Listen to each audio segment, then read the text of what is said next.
Alors, c'est le mot-clé, c'est faire. Même si on fait mal, même si on fait peu, mais si on fait, on avance, on crée quelque chose. Faire, c'est vraiment le conseil le plus absolu qu'on puisse donner, quoi. Même si on n'a pas envie, même si on sent que ça ne marche pas, cette notion même de partir à l'assaut d'une page blanche ou d'un concept et tout ça, c'est déjà très important. Donc faire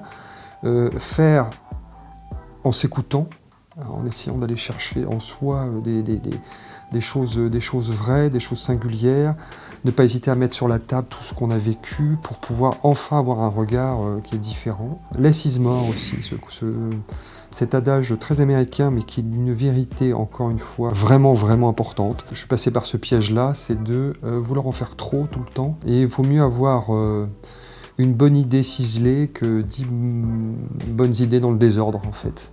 Et ça renvoie, cette idée aussi, à quel moment on a envie de transmettre ce qu'on fait et comment on veut le transmettre. On peut avoir envie d'écrire pour soi uniquement, et c'est très bien. Il n'y a aucun contrôle là-dessus.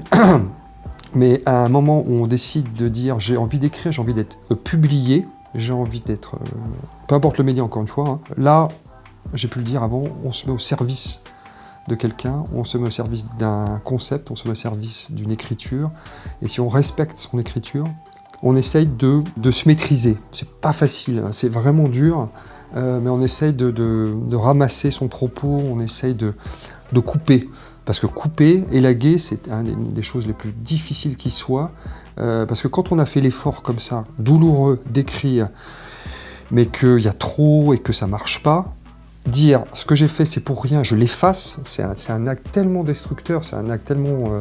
ça vous arrache les tripes quand même, c'est pas grave, mais il faut savoir le faire, c'est absolument essentiel. Less is more, à nouveau, c'est très important parce que ça vous renvoie, en fait, ça vous oblige d'aller chercher le diamant, là, le fossile, d'aller à l'essentiel de l'idée et de savoir si elle tient la route. Et mais sans ignorer le chemin.